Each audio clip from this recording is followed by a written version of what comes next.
Zipper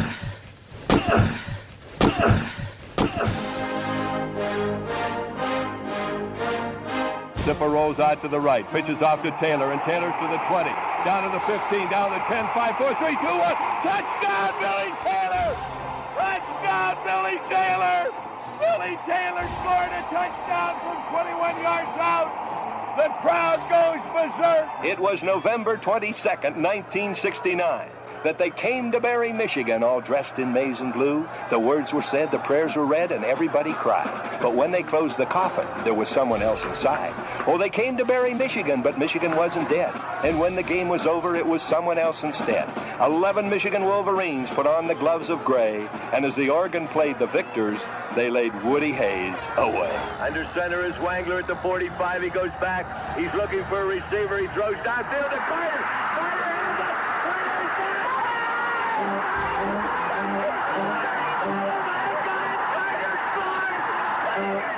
Who's got it better than us? Nobody!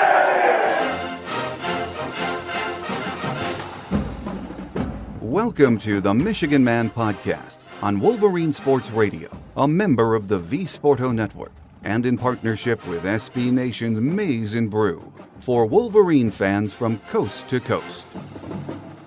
Go Blue, and welcome to the show. I'm your host, Mike Fitzpatrick. Jim Harbaugh announced on Monday that Michigan football was pausing, at least for today, Monday as we're recording, because of presumptive positive testing. We don't know if they will practice tomorrow or any other day this week, or if there will be a game this Saturday. As Jim said, we have to wait for the results to come back.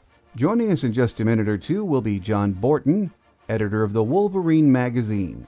The news surrounding the pause broke just after John and I taped yesterday, so we did not discuss it during the interview. No matter, there was plenty to talk about. Before we bring in John, my view from Section 17 to get us started. I'm not a casual Michigan fan, and most of you are not either. Our falls revolve around what happens with this team, for better or for worse. More often than not during our lifetime, it's been for the better. If you're a glass-half-full Wolverine, you might be writing this season off as a freaky, once-in-a-lifetime nightmare.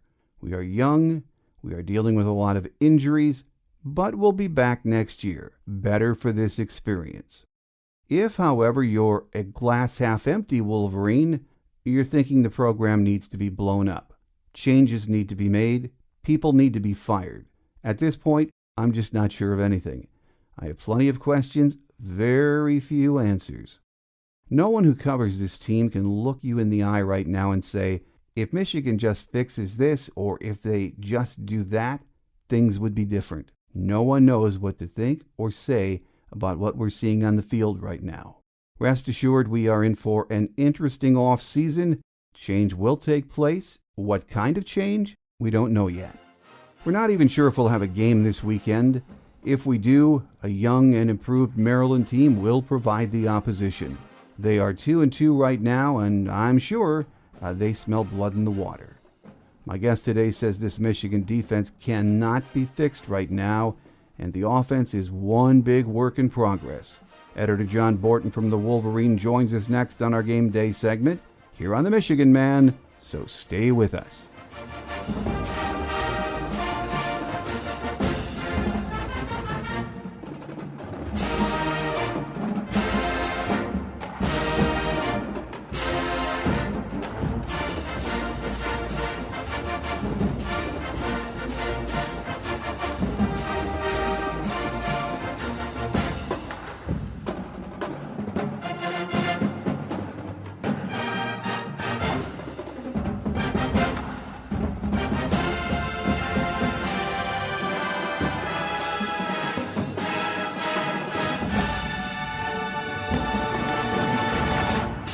Back with us on our Game Day segment this week is editor John Borton from the Wolverine Magazine. John, once again, great to have you back on the show. Very good to be with you, Mike, as always.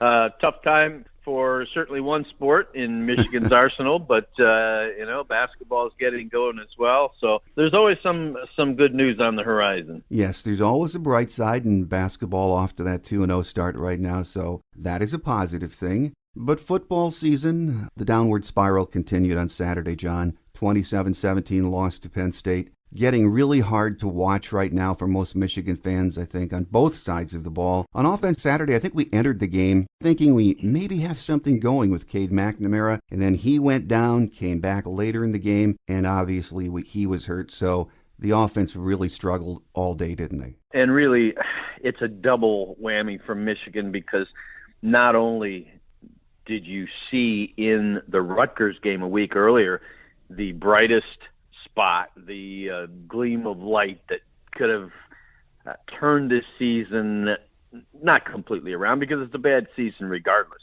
but gave you that glimmer of hope. Okay, Cade McNamara had a magnificent performance. He's going to come into this game, get his first start. Michigan's going to beat Penn State. It'll be 3-3. That's at least a hint of respectability. And then he gets dumped on his shoulder and he's out. And it's tough for the young man because it's his first start and he wanted to accomplish a lot. But as you noted, he wasn't effective when he came back because that shoulder stiffened up, and it really robbed Michigan of the one chance to build on that little glimmer. I mean, people were saying you can't get excited about a triple overtime win against Rutgers of all people. And I said at the time, I think, you could, that's something that you better in a season like this grasp and celebrate a little bit and then build on. And they missed that chance really when McNamara went out of the game. Right, and when he came back in the second half, it didn't take long for us to figure out that something was lingering or wrong with that shoulder arm, or I think it's the shoulder, but we just did not even attempt to go downfield when he came back, did we? No, and even the shorter outs and shorter passes he was missing left and right, which he certainly hadn't up until this point. It was very evident to Jim Harbaugh and his staff that whatever they had done to try and remedy the situation there was not effective enough to allow him to continue to play. So that was a difficult situation. But here's the thing: if you can't pick up a yard, 4th and 1, yeah, it's sort of futile to talk about the great hope of your quarterback, who would have to throw every down. I mean, you've got to be able to make a yard, and coaches right down through the years from Bo Schembechler to through the current one will tell you that. And Jim Harbaugh was lamenting that fact afterwards. When Penn State was in a situation where they needed to pick up a yard, they got it, and then some. And when Michigan was in a situation several times where they either needed to hold Penn State on a 4th or 3rd and short, they did not. And in those same situations, Michigan failed to come through. And really, that was the story of the game, beyond the quarterback situation. If we could have just picked up a few of those 3rd and shorts, it could have been an entirely different game. And yes, that offensive line is dinged up, but I thought they blocked overall pretty well. They protected fairly well. It was just those 3rd and shorts where we just got no push, John. Yeah, and that's so much of what it comes down to. Can your line dominate the other team's line? Can it get that push to give you what you need? And how many times have we seen Joe Milton try to make yardage behind a line that was going backwards, that was getting stacked up? I mean, here's a kid that's 6'5" and pushing 250 pounds, and he's moving backwards or getting stalemated. Well, getting back to Joe Milton for just a moment, when the staff went back to Cade in the second half, it just made me wonder, because they had Joe available, and yes, we're hearing that he's dinged up too. Do you think right now the staff has just lost confidence in Joe? Well, I think certainly that they saw out of Cade McNamara a higher level of production that they'd seen from Joe Milton ever since that opening game against Minnesota. And we saw Joe Milton be able to do some things and move this team. Unfortunately, since then, for Michigan fans, you've seen Minnesota prove itself to be not exactly the 85 Bears or any issue of Ohio State for the last 10, 15 years.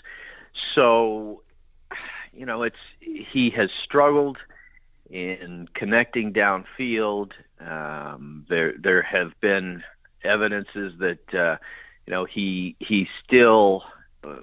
We know he's gained in terms of learning touch, in terms of getting a better feel for the game and throwing a more catchable ball.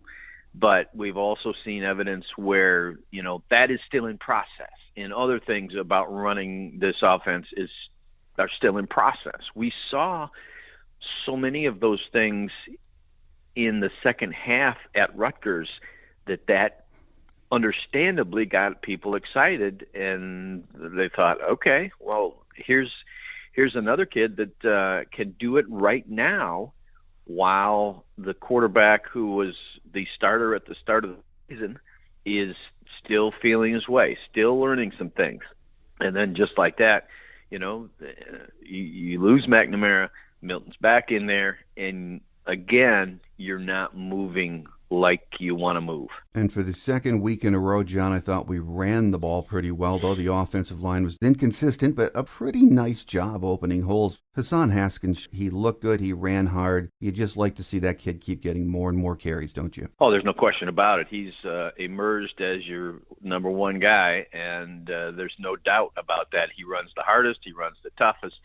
Among Michigan's backs, he has the best combination of being able to run the football and go around people, show some speed at times, but also he's not afraid of contact at all, and he'll take people on. That being said, there's plenty of room for those other guys. Zach Charbonnet has shown that he can come in and do a great job of blocking and picking up blitzes and things like that, and he can run. He can. I mean, he was certainly noticeable by his absence on Saturday. And you look at the freshman that has come in and gotten a lot of things done. He's quick, but Haskins, you're right. He is simply by far the toughest thing that Michigan has going at running back right now, and they need to keep him going and supplement him with the renewed ability to throw it downfield. Well, I know a lot of our fans are questioning the play calling and the scheming right now. I get a lot of emails, or have had since Saturday, on the topic. And some of that, it's probably valid, but the problems for this offense, I think, are much more complicated than laying it all on Josh Gaddis, aren't they? It is, yeah. I mean, there will always be questioning of play calls when things aren't going well. Nobody was questioning the play calling in the second half, again, a week ago. And that's because you had a quarterback that was hitting people on a dime like Cornelius Johnson down the middle on a perfectly timed double move and those sorts of things. If you'd have seen that on Saturday, then it would have been a different situation. But, that said, it's the job of the coordinators to deal with whatever comes along. Unfortunately for these two coordinators, what has come along is the loss of a lot of key people. You can't look at this season and people say, that's an excuse. Well, okay, next man up. But if the next man up isn't Kwity Paye and Aiden Hutchison and Jalen Mayfield and, you're starting offensive tackles, you're starting defensive ends, you lose last week, your middle linebacker. This is on top of the opt-outs before the season, which took out your best cornerback and your best wide receiver. It's been a tough struggle because what you have in this team are people on the field for extended periods that would not be otherwise, simply because of youth and inexperience. They would be slotting in later in games that you're winning, but they wouldn't be counted on to be the guys right now. And, that hurts, as well as the whole quarterback jumble. Well, the defense, John, is another issue completely, and I'm not even sure where to start there, but let's try. We cannot stop the run right now. Very obvious. We look small, at least to me, on that defensive front, but we just can't get off the field. Yeah, the defense is broken, for lack of a better term. I talked to former Michigan defensive end Ryan Van Bergen on a regular basis, and he sounded the warning before the season. He said our defensive line is not big enough, especially up the middle. We've always had the Mo Hurst and the guys that could really plug things up in there, and you're just undersized, you're underexperienced, you don't have enough depth, and I think that has proven true. The cornerback situation has been well documented. You don't have Ambry Thomas like promised before the season, and you've got two cornerbacks that are learning and that are really, honestly getting better. I see some signs from Jamon Green that, okay, this is it's coming along. But once again, that is such a critical part of this whole deal with Don Brown's defense. If you're going to play press man all the time, and you can't because you're getting it thrown over your heads. That showed up in the Michigan State game, which really was sort of the signal, the harbinger for all of what has unfolded since. This is a defense that is not stopping people. I mean, you've seen Don Brown defenses that have held teams to an average of 15 points, 17 points all season long.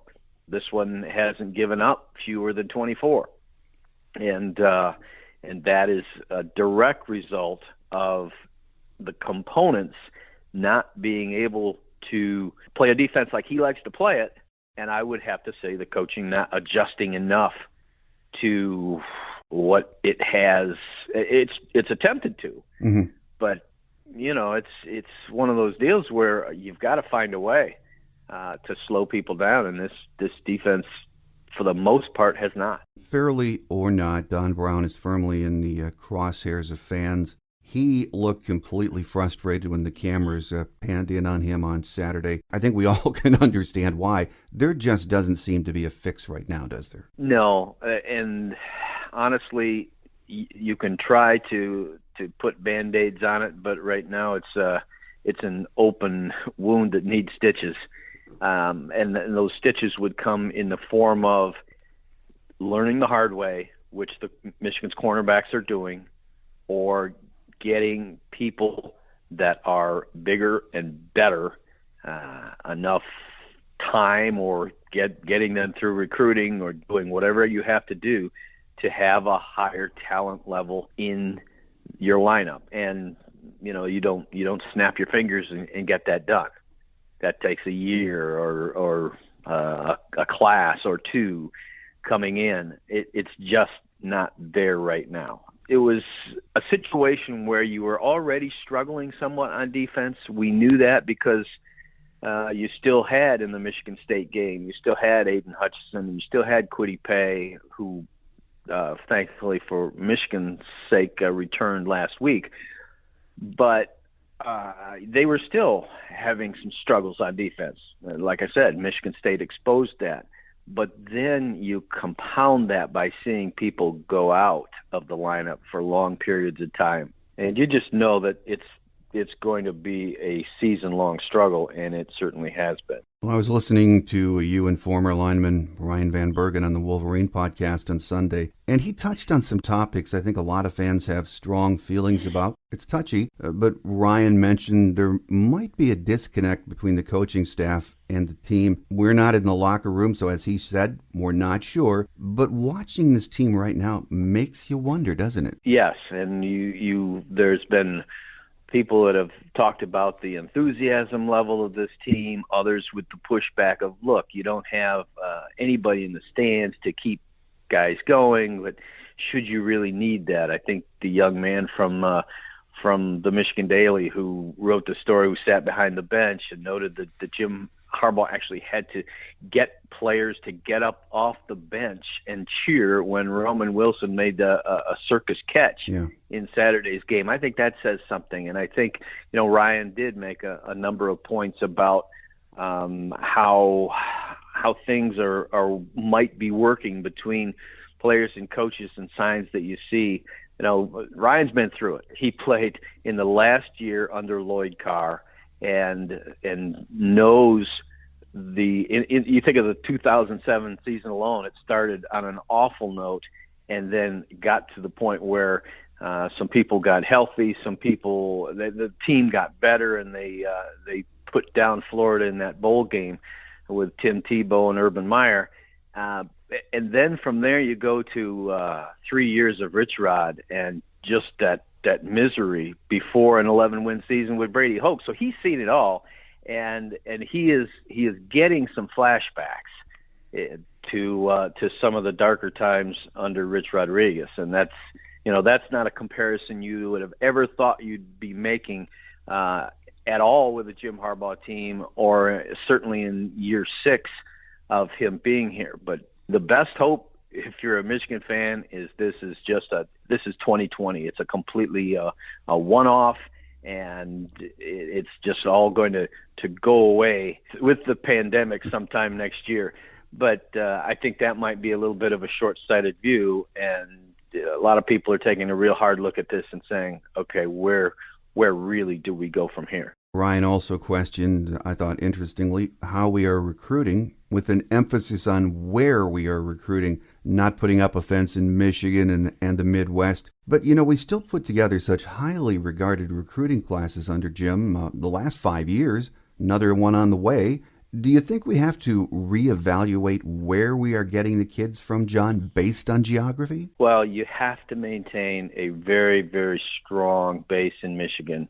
You have to be able to go into Ohio and into the Chicago area and outlying areas of that state. And you have to be able to go into Pennsylvania. And you have to be strong in the Midwest. When you start getting into New Jersey and the East Coast, and hey, there are some very good players there. And let's not forget Tom Brady came from California. Michigan's always had a reach into California and Texas, and it needs to be far-flung. But I think Ryan's point, and rightly so, is you better be strong at home, and you better have that as your base. If you start to rely on New Jersey too much, or in some of these areas where it's not consistently your base, not only will there be years where that doesn't come through for you as much, but he even said, okay, what does that do for when you come to a Michigan State game? Does it mean as much? What does it do when it comes time to be here for the long term? We saw a week ago, we saw Michael Dwumfor out there battling for Rutgers. He was here for a certain amount of time, and then he went back home to finish up. I think all those things come into play, and if you're Michigan and you're looking to recruit in such a way that you have players who are completely bought in to these rivalries that mean so much, and that clearly have you've underperformed in those, and have the feeling for Michigan, you better start with a Michigan and Midwestern base. Even if you're going down to Ohio, they know all about Michigan, Ohio State. They quite frequently have not been recruited hard enough by Ohio State. And you've got the guys like Charles Woodson and Desmond Howard and Elvis Gerbach and some of these guys that come north, and Rob Lytle, and are determined. Heck, Bo Schembechler himself know all about that and are determined to go toe-to-toe with the Buckeyes and at least play them on an even basis.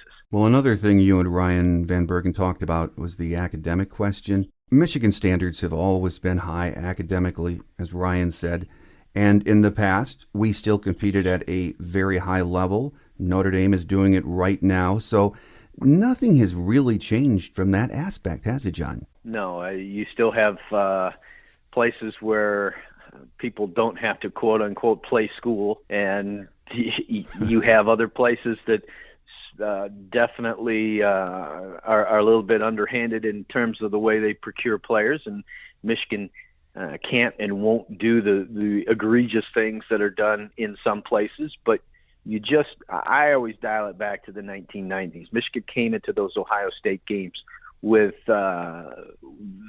underdogs more often than not, playing against Ohio State teams that were number 1 in the country, number 2, number 4, and they won those games more often than they didn't, and they found a way. And it just seems like we are farther than ever from that with this Michigan crew over the last 2-3 years. I mean, you got blown out by Ohio State the last 2 years. Ryan Day is talking about hanging 100 on Harbaugh this year after they got into a little bit of a verbal spat away from the limelight, but then everything kind of spilled out into the open. It's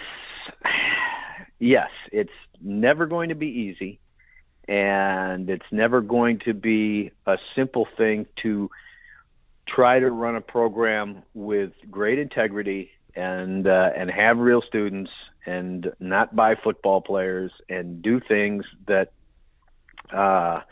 will make your fan base proud on every level, and yet have a program that is winning Big Ten titles, going to the Rose Bowl, going to the college football playoff, which, we just haven't seen that. We haven't even seen anything close to it in a long, long time, except for the 2016 season.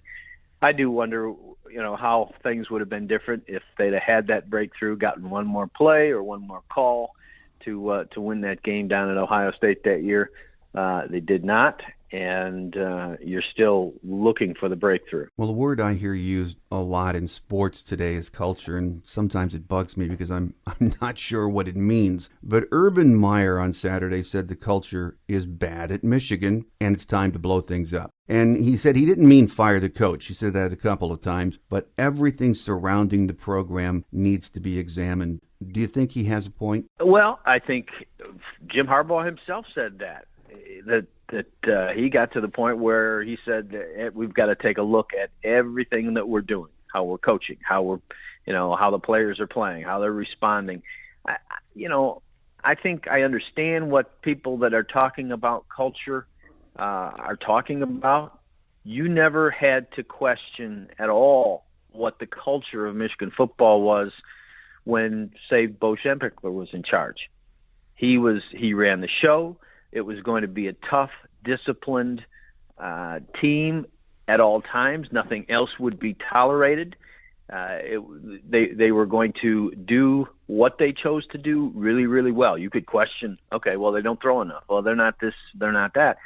But there was no question that around that program, there was a very, very focused and disciplined way to play football, to go about your business, the way they practiced, everything else. And, I think maybe there's a questioning of that at present at Michigan. And, I'm not in all the practices. Mm-hmm. I get some feedback from players, but players are concerned. Former players are concerned. It's not just Urban Meyer. I mean, you could always take what he says with a grain of salt, because is he really looking out for Michigan's best interests in the long term? But it's far more than Urban Meyer. And so you really wonder. And culture, when the situation I talked about before, if your head coach is having to urge players up off the bench to cheer for a good play and to have the enthusiasm that you're looking for, that's signs of quitting on a season. And it's not easy to not do that when things are going so much downhill. But boy, those are the kinds of things that get people thinking exactly what Urban was saying. It's you have to have dramatic change. I see a world of difference, an absolute world of difference between, say, the 2016 Wolverines and the 2020 Wolverines, and it's not in the right direction. Well, there will be plenty of time for an examination after the season is over, but for now, the team has to focus on the next opponent, Maryland at home this Saturday. They are 2-2. missed 2 weeks because of COVID numbers. They lost to Indiana on Saturday, 27-11. A lot of turnovers on their end. They weren't really embarrassed. They are a much improved team, aren't they, John? Yeah, there's no doubt about it. They have played well at times this year. Losing to Indiana is certainly no embarrassment because Indiana, quite frankly, has a good football team. Mm-hmm. And we've seen that. So I think, if you're looking at Maryland and not taking a close look at it, you could think, there's another one that Michigan should win. At this point, Michigan doesn't have one that they should win. They have games that are presented, and the Wolverines need to play at an absolute optimum level of what they're able to do at this time. And again, all bets are off if Cade McNamara's shoulder is not such that he can be out there. Joe Milton again could get an extended shot, and there's no. He could win a game for you, but he needs a lot more help than he's been getting, given the limitations that we've talked about. That's almost more wishful thinking than things that you can point out and say, this is the week where Michigan's defense does this and this and this, and this offensive line that has been changed over and over again, and you're getting younger and younger up front. Great potential. Learning the hard way, and they're going to get you that yard when you need it. The fact is there's still a lot to play for. Yes, it's gone off the rails in so many ways, so the team's pride is going to be tested beginning this Saturday. The fact is, if we beat Maryland, win a crossover game, I think we're sort of putting an X through the Ohio State game, you could be bowl eligible, and that is still something worth playing for, isn't it? Yeah, that was my understanding that there's not you don't have to get to that 500 mark or within a game of it this year. Yeah. I believe it's a situation where anybody is actually eligible for a bowl game if you're picked to do so.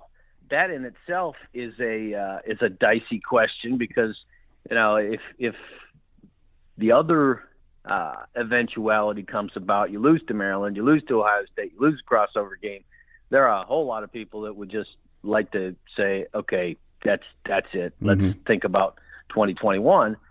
But again, why do you start thinking about bowl games? Because of, more importantly, maybe even than the game, is bowl practice. Right. You've got a brand new offensive line and one that's going to experience more turnover in the off season. You've got these cornerbacks in this defense that is continuing to learn. That's like another spring practice with 15 bowl practices. So as difficult as it might be, if this team sort of slides toward the end, I know that they would seriously think about playing in a bowl game if they are afforded the opportunity to do so. Well, a final question for you, John, before we let you get away. As we know, whatever happens in the next 3 weeks, it's not going to satisfy a large chunk of the fan base regarding the fact that they think changes have to be made in the off season. It is certainly going to be, regardless of what happens, a winter of discontent, isn't it? Absolutely. You won't have had one this intense and this discontented since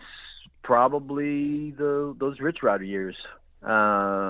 Even when Brady Hoke was on his way out, people knew that, and then there was all the excitement of the hunt for Jim Harbaugh, which turned out that they were able to land him. Michigan football people, it's not just, okay, we had a really bad year and, let's wait till next year.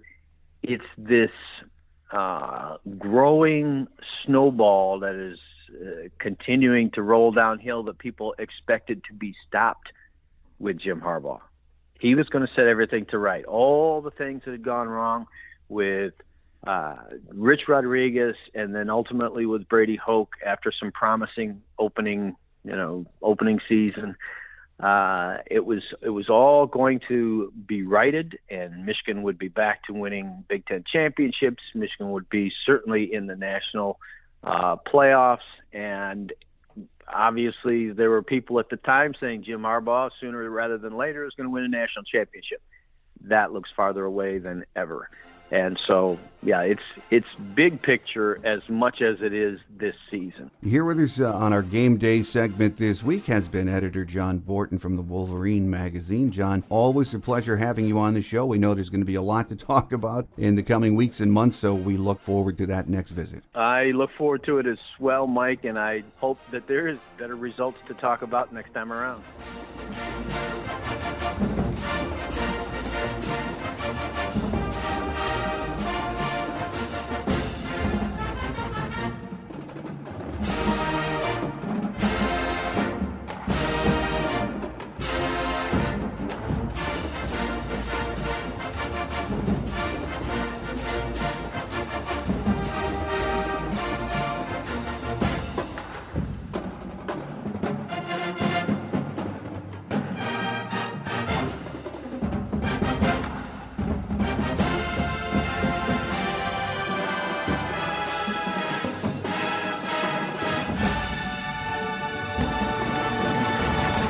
On Quick Hits today, we have so many injuries right now, Jim and staff don't even review them by name or position during the weekly pressers. On Monday, Jim did say Cade McNamara was day-to-day. He said we'll just have to wait and see how the week goes to see if he's healthy enough to play.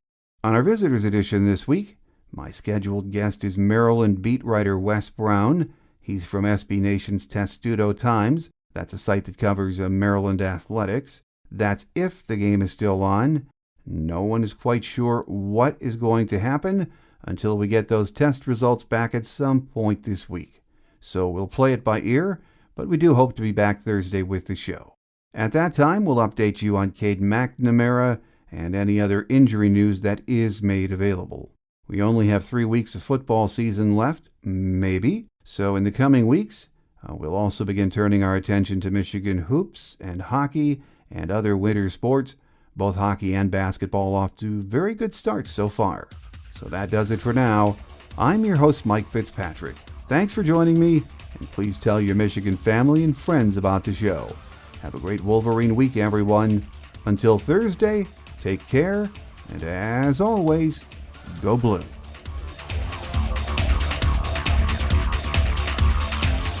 Thanks for joining us today on The Michigan Man, here on Wolverine Sports Radio, a member of the V Sporto Network, and in partnership with SB Nation's Maize and Brew.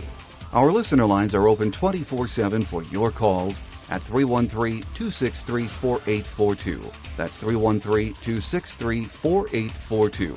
Or email us at themichiganmanpodcast@yahoo.com. That's themichiganmanpodcast@yahoo.com. The Michigan Man Podcast is produced at the studios of Robin Lynn Productions, Allen Park, Michigan, and is not affiliated with the University of Michigan. Go Blue!